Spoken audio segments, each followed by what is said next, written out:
presse bi ñun ñii ñu toog ñan ci ñun ñu ngi fi ak le DG de Sogepa aujourd'hui Pouy ak ñeneen ñu toog di fësal li nga xam ne moo doon sunu naqar ci jaay doole bi Macky Sall doon jaay doole Ousmane Sonko ndaxte lan la ko wax ko ab rapport ba war a génne de mais ay quelques informations yu nekk ci ay rapport nga génne loolu lañ jël teg ko ci table ji ne ko yow fonctionnaire nga waroo génne benn information moom si ci biir administration bi la nekk loolu lañ ko tax ñu dàq ko ci fonction publique moom Ousmane Sonko jaay ko doole en tant qu'inspecteur des impôts loolu ci kanamu sénégalais yépp ñu fekke ko kon tey buñ taxawee ñoom ñu ni rapport yi nga xam si moom la ñuy xaar dañ ko war a génne muy ay rapport yoo xam ñoom ba ñuy jiite réew mi dañ ne woon waxuma la nga génne rapport bi ne mais benn information bu ca nekk rek nga génne ko jar nañu dàq la ci jaay la doole ci sa liggéey kon où est la cohérence dans ce qu'ils sont en train de faire tey ñu ni nguur gi dafa war a génne ay rapport ba ñuy lim ni ñetti rapport man leen xanaa buy lim ñetti rapport sax la décence voudrait que mu dindi ci rapport Cour des comptes bi nga xam sénégalais am nañ ko seen téléphone xanaa la décence voudrait mais xam nga Olivier Sour moom comme ni nga ko waxee Olivier Sour moom dañ koo jëli tubaab rek ab tubaab bu perte la bu ñu jëli France ne ko kaay défendre ñu moom yoonam nekku ci xamul sax yan rapport a génn ak yu génn moom Olivier Sour xamul sax yan rapport la sénégalais yi yore ak yu ñu yorul parce que sénégalais yi daan ko xeeb bu taxawee ni leen ñetti rapport lay laaj nee na day laaj rapport cabinet Mazars ak rapport Cour des comptes mais au moins mun na nangu ni rapport Cour des comptes sénégalais yëpp nga ko yore ñoom ba mu génnee ñoom waa APR lan lañ wax dañ ne rapport bi Cour des comptes defu ko ci site bi ndaxte kenn signé wu ko man leen may yéen wax caaxaan ngeen di wax boo xoolee site Cour des comptes rapport yi fa nekk yëpp amul c'est des rapports postés en ligne de façon électronique donc duñ ci def ay signature tey lan la seen avocat bi di wax moom Olivier Sour nee nañ ko benn chambre ñoo ko signé léegi jóge na ca la waa APR waxoon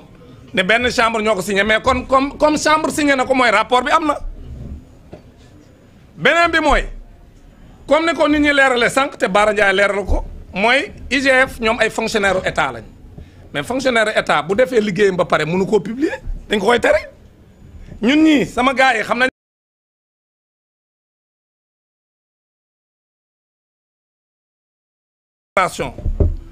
ce contrôle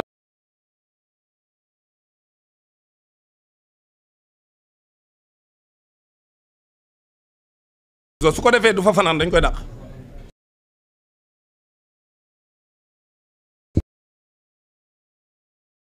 fonctionnaire yi def seen rapport la dañ koy jébbal seen liggéey wàcc na du ñoom ñoo koy publier mais Cour des comptes mi nga xam si moom dañ ko imposer mu publier dafa publier kon loolu bu ko ay avocat Macky Sall di laaj c'est parce que dañuy tappale ay caaxaankat lañ xam nañ ne loolu mënta nekk IGF mënta publier rapport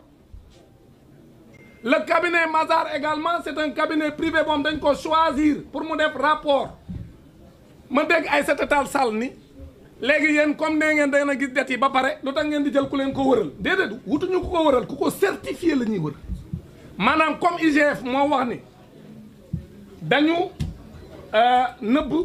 ay comptes yu bari yoo xam si ay njuuj njaaj moo ca amoon ñu am det boo xam ni li ñu waxoon ni moom lañ lépp biñ demee ñu saytu ko dañoo gis ni lañ wax ëpp na ko Cour des comptes dëggal ko mais pour ñu gën a crédibiliser ñun li ñuy wax il fallait ñu jël un organe indépendant un cabinet indépendant et qui a une réputation internationale ñu ne ko yow kaay saytul ñaar ñi li ñu wax ndax yow d'accord nga ci moom it mu ni dëggal na li ñooñu wax loolu c'était pour que ñu confirmer li nga xam ni c'est des organes de l'État ñoom ñoo ko def Aïssata Tall Sall loolu mu wax dëppawul ak li am beneen bi nag mooy sénégalais yi may seetaan mbokk yi ñaari terme yooyu wuute wuñ ci li ci am solo xam lu ci am solo nga tudde ko dette cachée ak dette dissimulée mooy lu ñu nëbb ak lu ñu làq weesul loolu ci wolof bu ñu la nee yow da ngaa làq mbir mi ak da ngaa nëbb mbir mi différence ba bëriwul mooy fexe nga rek ba bu ko kenn gis amul benn différence nëbb nga ko làq nga ko rek la ci wolof pour ñu leeral ko sénégalais yu ñuy seetaan te comme niñ koy waxee ma dégg ñu ni dette cachée mënta nekk ma jox leen exemple bi ma leen jox ma ne leen yow borom kër mën ngaa am sa soxna weer wu ne nga ne ko lii laa am mooy dugg ci kër gi ñu mën koo tuddee le PIB de la maison nga ne ko man maay liggéey ci kër gi yow liggéeyoo sama doomi tamit commencé guñ liggéey 500000 laa am salaire 300000 yii la ñuy dundee li ci des moom laay fayee location bi ñu dëkkee nii ak ndox meeg courant bi moom mu jël 300000 yooyu nga ko jox au lieu mu yem ca di ca togg añ ak reer ak ndékki ba weer wi jeex chaque jour mu dem ca boutique ba bindu ca kaye ba te du fay téye xaalis bi di ci def leneen dem ca ka yore natt ba ca koñ ba dem leb ca ba noppi yëgalu ko borom kër gi te borom kër googu moom mooy sénégalais yi mooy askan wi nag bu ñu ko waxee mooy celui qui représente le peuple la représentation nationale mooy l'Assemblée nationale. Assemblée nationale booy leb ci réew moom moo lay wax la autorisé naa la pour nga leb mais munoo tëb rek dem leb borom kër gi tamit moom soxnaam buy lebi di dolli ci kër gi borom kër gi da ko war a yëg maintenant nag comme borom kër gi yëgu ko. muy leb di leb mais kër gi gën a neex parce que ñëpp gisoon nañ ne Macky Sall lu ne mi ngi ko doon def Sénégal mais gars yi naan mais Macky Sall xaalis bi muy defee nii fu mu ko jëlee ba noppi nag di déclarer ay montants yoo xam ne ñëpp xam nañ ne li muy déclarer wuute na lool ak li muy def mais c'est la même chose ndaw soos aussi loolu lay def day leb su lebee ñëw andi ci kër gi genn lenn li ci des mooy maye bu demee am xew am ci koñ bi wala ci ab dëkk boo am ay mbokkam lañ bu demee mooy yàq te fa xaalis ñu ne kii de jabaru ji diw ji de am na doole waa léegi loolu lépp su koy def di ko def ba mu yàgg nag ñam doon leb yëpp ñëw ci kër gi ni borom kër gi sa soxna si daf maa leb xaalis damaa bëgg mu fay ma ñoom ñëpp ñëw taxaw waa léegi borom kër ga xuloog moom ñu taqali ko bés bu nekk teewul nit ñaa ngi ñëw naan ko man ameel na ma mais loolu mooy dette cachée bi maanaam ba mu koy leb yëgalu ko borom këram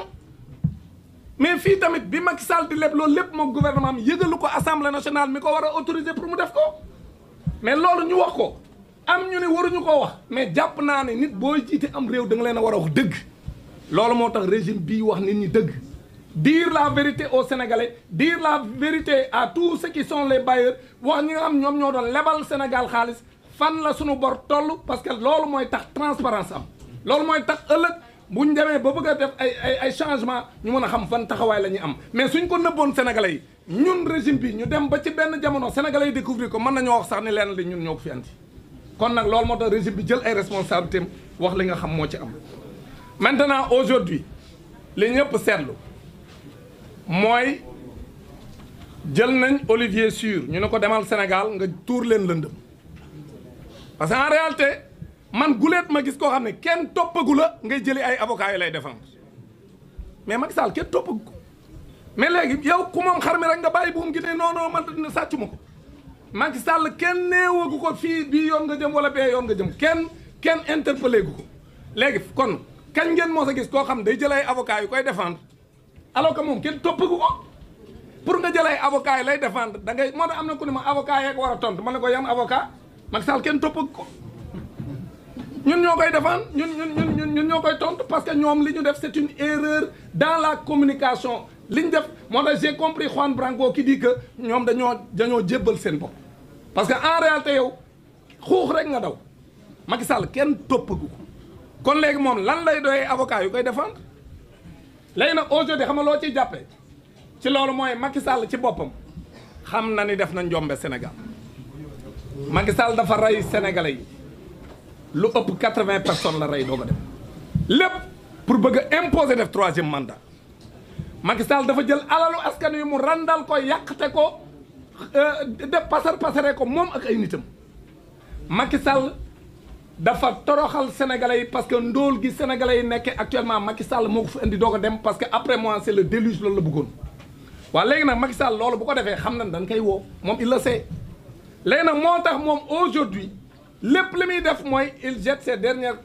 cartes parce que xam na ni tôt ou tard fa mu jëm ak nguur gi xam na ni du yomb parce que nguur gi du làq kenn comme niñ ko yàgg a wax waaw léegi nag aujourd'hui quand Macky Sall est dans cette situation donc mu ñëw ni day jël Olivier Sur ma wax sénégalais yi ni leen il a toujours été l'avocat du diable Olivier Sur bi Blaise Compaoré rayé ki nga xam ne référence la en Afrique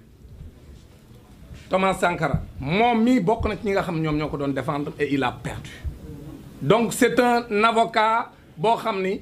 chasseur de prime la li ko intéressé mooy ñëw ñu jox ko ci millions parce que xam na ni Macky Sall ak régime moom yore nañ ay milliards comme ni ñu koy waxee ñun tout le temps c'est des opposants milliardaires dafa ñëw pour lekk wàllam ci milliards yi bala ñu leen a jàpp Olivier Sur dafa ñëw lekk wàllam ci milliards yi bala ñoo jàpp gars yi parce que man li ma gëm mooy Macky Sall dañ ko war a jàpp parce que loolu la Sénégalais yi bëgg boo génnee ci mbedd mi dañ naan la lu ngeen di xaar pour jàpp Macky Sall ak njombe li mu fi def yëpp mënta toog ca Marrakech di noncer suñuy milliards dañ ko war a indi ci réew mi te pour la première fois ma gis ko yow nee nga da ngay ñëw défendre sa bopp mais na ñëw défendre boppam ci Sénégal il n'a qu'à venir au Sénégal ñëw défendre boppam moom Macky Sall bu dee li muy wax dëgg la ci moom bu dee deful dara lan lay ragal na ñëw Sénégal na fi cëpp daal di wàcc AIBD ñëw taxaw ni moom day ñëw défendre ànd ak ay avocats ak ay politiciens yi ànd ak moom mu ñëw ni day défendre lu tax Macky Sall mënul def loolu man su ma déggee ñu naan Macky Sall est l'opposant le plus dangereux pour le régime man leen bala ngay nekk un danger pour le régime da ngay ñemee ñëw ci réew mi Macky Sall dafay ñemee ñëw bay nekk opposant bu dangereux beneen bi mooy aujourd'hui Macky Sall dafay ñemee ñëw bay nekk opposant bu dangereux beneen bi mooy aujourd'hui il faut ñu xam ni APR li nga xam ne am na démb seen siège bi day wane ni régime bii nag régime bu baax la parce que Macky Sall musta may ab avocat bu jógee à l'étranger Juan Branco exemple la ci quand Juan Branco est venu ici ñuy def seen conférence de presse yéen ñii am na ñu ko ci fekke ñuy def conférence de presse fii ici au niveau du relais mais bi mu yegsee lan lañ ko def dañ ko exfiltrer parce que dañoo ñëw am information que ñu ngi koy jël si ci biir conférence de presse bi moom Olivier Sur kenn jëliwu ko dañ koo bàyyi mu toog wax ba géex wax ay waxi caaxaanam dem yoonam bi mu paree ñu dem ci ay télé ñu koy invité muy wër ci télé yi di wax te kenn jàpp ko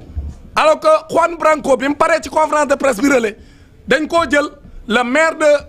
des Parcelles Assainies ak le maire Pape Sow bu Sangalkam ñoom ñoo dem di ko làq di ko wër ba dugal ko ci gaal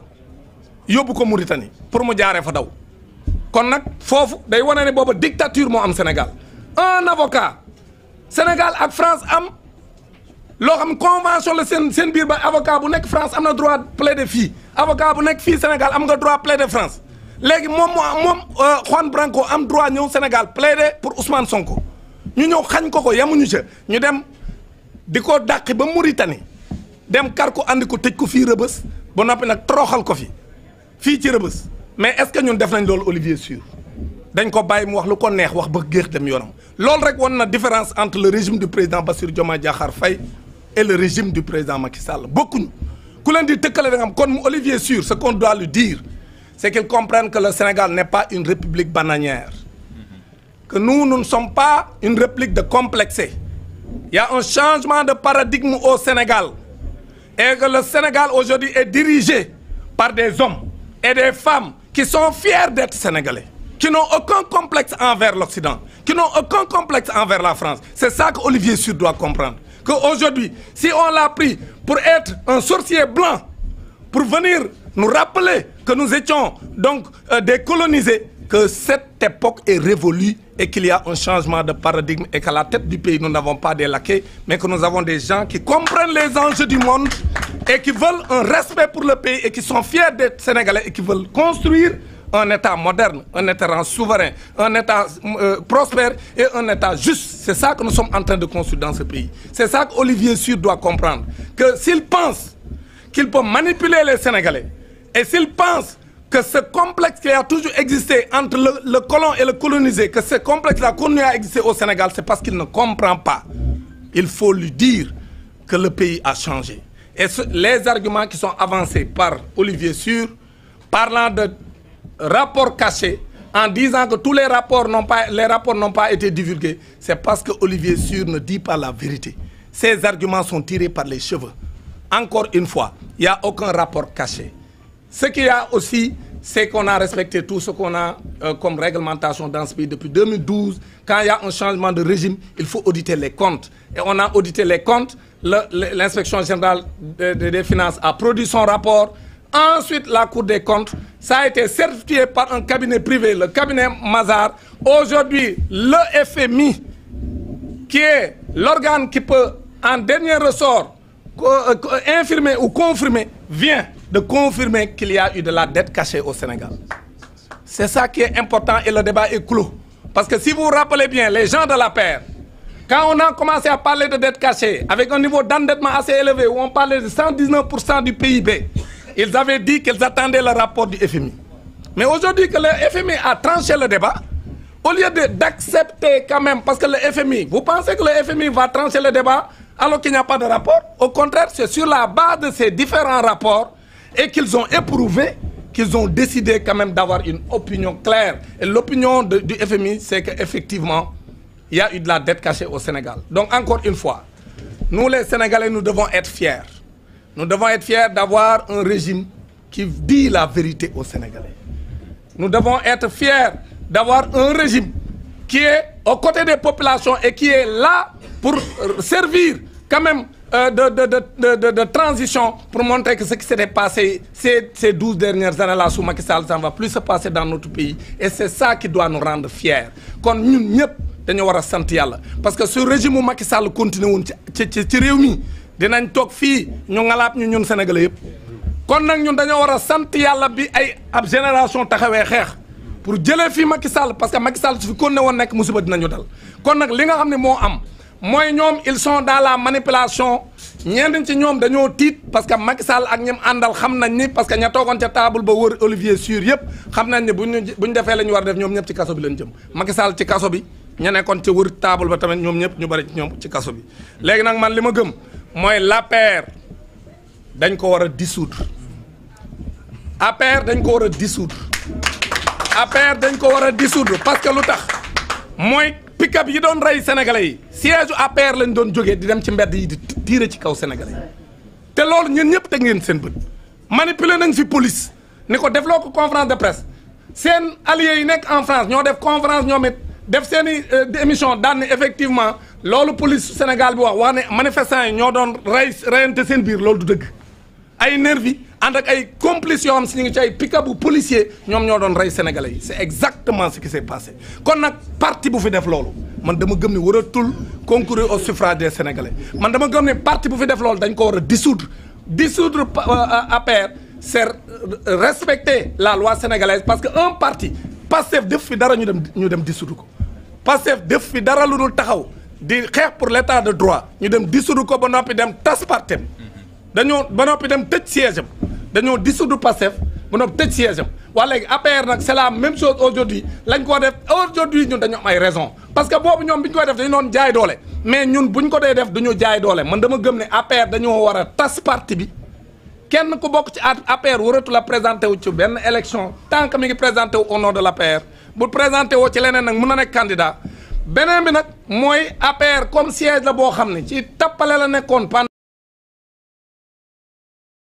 ay nervi pour rey sénégalais yi parti bu mel noonu waratu la am siège ci fii ci Sénégal kon loolu man jàpp naa ne war nañ ko mën a def pour respecter les sénégalais encore une fois pour terminer dañu bëgg a wax ni tey li ñu andi fii mooy leeral parce que su fekkente ni am na ñu naan waruñu ko woon a leeral jaru ko c'est parce que dañoo xamul li nga am ñoom ci lañ nekk seen i tappale léegi nag pour leeral lii li tax ñu def ko mooy encore une fois ñun amuñu benn intérêt am na ku ko fi wax dem di jël lu mat ñeenti junni ak juróom-ñetti téeméeri milliards yu teg juróom fukk muy 4850 milliards ñu naan dañuy dem naan ñun dañ koy moomale Sénégal det boobu pour di ko fay pour wut lu neex lu naqari Macky Sall wala di seet loo xam day renforcer le régime a le soutien du peuple kon régime bii ci dëgg lay dox maintenant nag wax dëgg gi pour sénégalais yi xam li xew maintenant sénégalais yi ñooy jël seen responsabilité mais le régime également va prendre ses responsabilités encore une fois Macky Sall li mu fi leb nëbb ko sénégalais yi kooku à travers l'Assemblée nationale parce que bu ñu nee nëbb ko sénégalais yi mooy nëbb ko kii représenter le peuple sénégalais muy l'Assemblée nationale kon nag léegi comme Macky Sall loolu la fi def muy 4850 milliards yoo xam Sénégal moo koy fay te comme ni ko Babou waxee bis bu nu xëyee à partir 2026 dañuy xëy ñun sénégalais yi di fay fukki milliards ak juróom-benn par bis boo xëyee fukki milliards ak juróom-benn mi ngi ci sa ndodd mi yow Sénégal ak say mbokk sénégalais yéen a koy fay chaque jour te loolu kan moo ko fi bàyyi muy Macky Sall te bi mu koy def yëgalu leen ko yéen pourquoi yëgalu leen ko parce que assemblée nationale bi ngeen fal yéen mu war a wax ci seen tur mu war koo autoriser pour mu def ko demul ca moom ne ko est-ce que mën naa ko def war a mënu ma koo def dafa dem def ko sans l'aval de l'Assemblée nationale c'est ça que Macky Sall a fait aujourd'hui nag loolu lay jéem a nëbb moo tax mu bëgg a nasaxal xelu sénégalais yi moo tax tey ñu ñëw leeral leen ko ne loolu la Macky Sall def ça ne veut pas dire parce que dégg naa tappalekat yu wax naan waaye yéen bàyyi leen bor bi mais ñun bor bi ñu ngi koy fay mais le président Bassirou Diomaye Faye et le premier ministre Ousmane Sonko seen gouvernement weer wu ne ñu ngi fay le service de la dette bor bi ñu ngi koy fay weer wu ne boo ñëwee ba léegi amul benn weer bu nu fayul ñun ñu ngi koy fay mais dañ leen koy leeral pour ngeen xam ko mais ñu wax leen ko ngeen xam ko loolu mooy dëgg maintenant nag teewul du ñu wàcc parce que ñun ñoo ko leb lan ñu lu tax ñun ñoo ko leb mooy Sénégal moo ko leb mais nan la ko lebee ci tappalay Macky Sall ak ñi mu àndal kon nag lii mooy situation bi leen wax ne daal in 2 minutes. Yeah, I will conclude. I will conclude in English to say, because, sorry, please, 1 minute or 2 minutes, please. Yeah, I would like to conclude in English because they require me to speak English for 2 minutes. I would like to say that today we have called you, we have invited you in this press conference to tell you our opinion about what is happening in the country. As you all know, the debate in Senegal is what is called hidden debt or misreporting. You all know that in every country there are some rules. And in our country, if a government wants to borrow money, public money, they have to request the approval of the parliament. And what we have seen is the Senegalese parliament hasn't approved all the loans made by the regime of Macky Sall. So today, we have all seen that all the reports, they confirm that the outgoing regime, they have borrowed a lot of money that they have hidden to Senegalese people. And this has been confirmed by the IMF, which is the body that can confirm or inform. And today we have seen that they have brought here in Senegal a lawyer who, supported by a politician, they have come to Senegal to deny those loans made by President Sall and those loans which were hidden. And today we wanted to tell you that the regime has made all the reports public, especially the report of the Court of Accounts. And today we have seen that the regime of Macky Sall, they have hidden many debts to the people, meaning to the populations. And even though they try to deny, they don't give reasons or they don't give any relevant reason to say that they didn't borrow that amount of money. And we would like to tell you that the regime will disclose everything that they have done here. That's why today we are here to tell you that the regime of Macky Sall, they have hidden a lot of money, around 5,000 billion CFA that they have hidden to the population, and this has been confirmed by IMF, meaning the International Monetary Fund, that has confirmed that this is what the regime of Macky Sall have done in this country. And we want to tell you that this regime has created a lot of problems in the microeconomic system of Senegal, and we will do our best to disclose everything and to fight against those people, because our opinion is, even though they are trying to deny, all the people who are serious, they know that this regime has made a lot of arms in this country, and it's time for this regime also to ban the political party, because they have killed the people in Senegal and they have borrowed without the approval of the parliament. And also we have seen that they have embezzled a lot of money in this country, and it's time for them to stop.